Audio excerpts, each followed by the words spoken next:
Let's start with Chelsea, I think, here, because I said it, they've been the most impressive club in the Premier League this season. Do you agree with that assessment? I think Man United have been impressive. Sure. Given what they've done. I think all the four that are sat, Man City are just out of it right now. But the big ones that we expected there have all been pretty impressive. But Lukaku adding to that team. This is a European week, so they play on Tuesday. Spurs play in the Europa Conference on Thursday. So Chelsea got an advantage there with an extra couple of days to prepare. You'd fancy Chelsea to go there and win, because Spurs were particularly bad in the last game, losing 3-0 against Crystal Palace. So, yeah, I think Chelsea will be favourites. Well, let's not forget Spurs did beat Manchester City the game of the season, so they're a difficult team to play against. And what I think with Chelsea, probably right, probably just about the best team so far, but I think we get a chance to look at the depth of the squads. And Champions League weeks might be those kind of weeks where there's a Tuesday game, and I know Tuchel wants to manage the minutes of players, and I'm interested with Lukaku.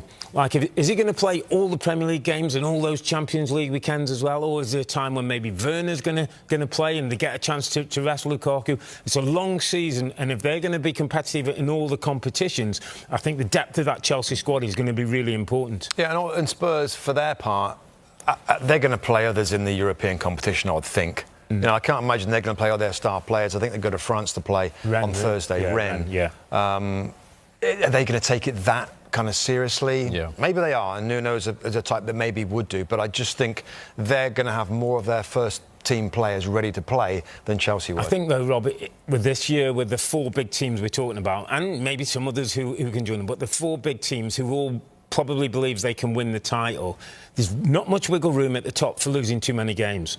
It could be a season where you lose 4 or 5 games. That might put you out the reckoning. So every game against the top 4 teams, the big 4, between themselves is going to be important. But those next teams, so your Spurs, your Leicesters, your West Hams, are all important games. You've got to get the points as well. We don't know about Son. He didn't play this past weekend. We don't know his availability for this game. But is there a danger for Tottenham in this one? Is there some pressure to prove that the first 3 games were not fool's gold for them? A little bit. I think particularly after the disappointment of their last game, like a Nuno's kind of initial excitement and did very, very well, I think there'll be a sense that, listen, it's not going to be disappointing. They've got to try and get that momentum again. It's just, Heung-min Son's such an important player. Yeah. Maybe more important than everybody expects or thought. But so whether he's fit or not is going to be important. Struggling for centre-backs as well. Let's remember, Dyer got injured, Tanganga got sent off. So could have a bit of a problem at centre-back. London derby. Yes, what a game this is. Chelsea. Wow. What a game this is. I mean, have Tottenham got anyone fit? I don't think so. I mean, I'm going through the blogs this morning. We're trying to put together a Tottenham side, and I'm looking at everything. They've got no players. Everyone's took a knock, and they're coming up against a Chelsea side who are just phenomenal, whether it's in the Premier League or the Champions League. So Tottenham fans now have got it all on this weekend. And also, history tells us that Chelsea have picked up the most Premier League points, they've won the most games, they've scored the most goals against Tottenham, and that's more than any other opponent in the league. So that surprises me, seems. Yeah, actually it does. My memories of the last couple of years is West Ham done the double over Chelsea 2 seasons ago. They did. Took nothing off them last season, so don't show Tottenham fans that graphic. No, but does the trend continue then, Leroy, this weekend? Most probably. Look, I don't think they both played that great. But Chelsea won 3-0 and Tottenham lost 3-0. The thing was the way that Tottenham approached that game last week was just awful. You know, they're top of the league. You just feel like they're going to go for it. They're Crystal Palace, the London derby. And we'll talk about it a little bit later, but it was really negative. And there were so many questions after that performance about individual players. And, you know, that we'd never really asked about a Tottenham team. Yeah. So, look, there's loads of questions for Tottenham. And Don's absolutely right. With the players who aren't available, it's going to be made really difficult. And Chelsea played not great, let's be honest. Mendy was their best player by a country mile in the first half, but they ended up comfortably winning 3-0. And that's a sign of a team that might do well this season. Maybe the writing's on the wall. Not in terms of I didn't see this result coming for Palace against Tottenham, but the games leading up to it, Man City could have beat them 4 or 5, Wolves could have beat them 5 or 6. So the fact that they'd scored 1, it tells you everything you need to know about them. They were defensive, but they were sitting top of the league. So this sort of result was coming for them. Yeah, they're 2 shots on target last weekend, and the creativity is lacking, isn't it? I heard all week is Nuno Mourinho Mark II. I've heard it all week. He is a little bit, though. And ask Wolves fans. John, I couldn't disagree. Yeah. I couldn't disagree. You're looking at, start off well, you win games, but as soon as you lose a game, there's so many questions being asked about this Tottenham side. Harry Kane not getting an attempt in the opposition's box, not getting a touch in the opposition box, and just their approach to the game. Can I just point out, right? So, how about this? Before the last round of games, when Tottenham had played 3-1-3, before the international break, 1-0, 1-0, 1-0, we were saying Tottenham fans won't mind it, as long as they're winning 1-0, 1-0. Do you remember that conversation? Yeah. Look at those numbers now. But when you look back at the Wolves game, honestly, Wolves could have won 5 or 6. Yeah. How Tottenham won that game, I will never know. So all them numbers there and everything that you need to look at, whether you look at open play, goals won, look at where they rank, for a team that wants to be in the top 4, top 6, they're way off. And on any other weekend, it might not be such an issue, but this weekend they come up against Chelsea, a team that they've lost 4 of the last 5, conceding 12 and only scoring 1. It's got to be a Tottenham So you're win. saying there's a chance? Look, there is always a chance. But Tottenham fans will be sweating on Son. That's the one. We're talking about all the defensive, but Son is the one. All of a sudden, people are starting to realise that Son is just magnificent. Yeah. When Kane wasn't playing, he can lead the line, he's got pace. Obviously, Kane's come back. Obviously, we'll talk about maybe his issues a little bit later. But Son is key. Not even the defence. If you've got Son, you can win a game. You can. Because you can nick a goal. If you haven't got Son, I don't know where We saw that in Tottenham the City game, didn't we? Yeah. You nick Match a goal. they won. No, exactly. It's a thing where when you watch the sides and you see the sides, you see Tottenham's 11, Leroy's bang on. When you see Son in there, you think we've got a right chance. Even if there's no Kane, even if there's no Bergwijn, even some stellar players, if Dele's missing, you think if Son's in there, they've got a chance. The minute he steps out of there, You don't see it, do you? you don't see it because Harry Kane is a brilliant striker, but he's a striker that loves to come short because he might be just losing that half a yard of pace. Son's got it all. He makes them tick. Okay, so it feels like it's a bit all doom and gloom for Spurs. If they are to pick a weakness, if they are to find a weakness in Chelsea, where is it? Well, if Tuchel picks the wrong team. If Tuchel picks the wrong team, which he did last week, but he changed it straight away. Because of the size of the Chelsea squad, he's wanting to rotate and he's wanting to get everybody involved. I think that will kind of strengthen Tuchel's hand. He won't make that mistake again. So if that's the only thing. You look at the Chelsea team, you think, they're going to play, their strengths and weaknesses. It's a massive game for them. He won't make that mistake again.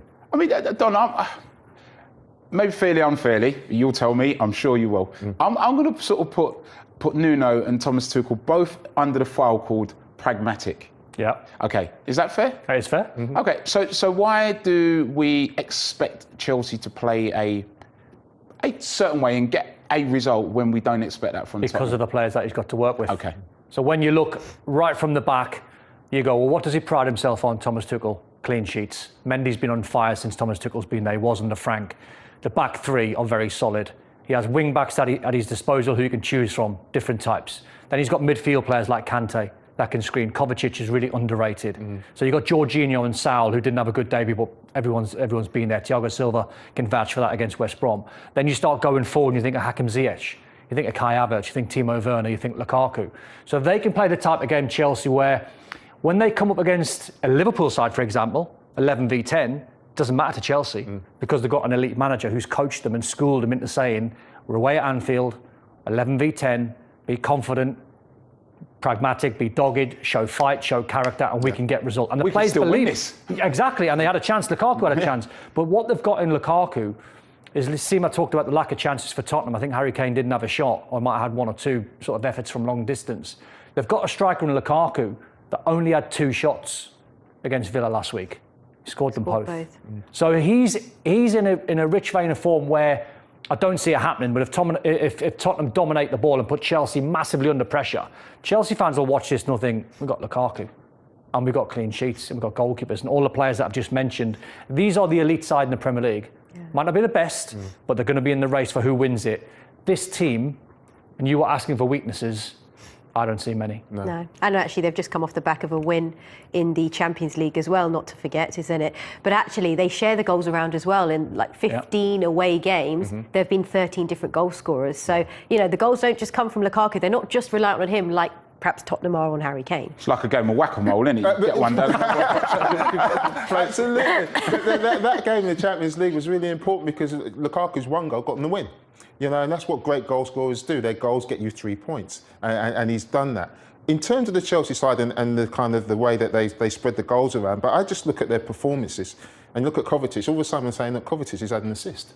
No, because all of a sudden he's thinking, well, I've got Lukaku. Before, he'd have another little dribble. Yeah. You know, he was one. We know he's a good player, but he don't get forward, don't score enough goals. But when you've got someone like Lukaku, it's like all of a sudden we recognise that Kovacic is right with him. It's the psychology, isn't it? It's the psychology of a player. Mm. When you look at a front man like Lukaku and you go, he's the man. Mm. And then you get the ball or you don't have the ball and you run because you trust him. And Lukaku does all of that, doesn't he? Yeah, exactly. Brings players into the game, scores goals, headed, left foot, right foot. Even through balls, you know, you try and make them too precise. Where someone like him, you go, we just get it in that region and he can do the rest. Turn it into a great ball. You know, he turned a good ball into a great ball. Exactly. Said a wise man. Well, similarities between Lukaku and Kane, and he said there's one big one. They score decisive goals and they love scoring them. Who would you rather have in your side, Lukaku or Kane? Well, right now, oddly, I'm going to say Romelu Lukaku, just because of the form that he's shown so far this season, clearly in better form of the two. And to Craig's point, though both these played in the Euros, it seems like England's deep run maybe is affecting Harry Kane a bit more. I more want to believe it's after the failed transfer to Manchester City and then not rejoining Spurs in a timely fashion has led to this slow start from Harry Kane. All other things being even, any other time you'd ask me that question, I would say Harry Kane, no question. But right now, Romelu Lukaku is proving the striker worthy of the transfer fee and worthy of the praise that he's gotten over the last couple of seasons. Would you go for him, Craig, over Kane? Well, I think, you know, Kane in a better side would be scoring goals. I saw a report today, actually, from England that Chelsea apparently, allegedly, had some sort of discussion with Kane's representatives and with possibly Tottenham. But I think ultimately Chelsea would have taken Harry Kane if the money had been right. I don't think there's a doubt about that, but I don't think they could meet, like Man City, the valuation from Daniel Levy, and so went for the other target, which was Romelu Lukaku. But in my opinion, Kane would still be above Lukaku as a striker.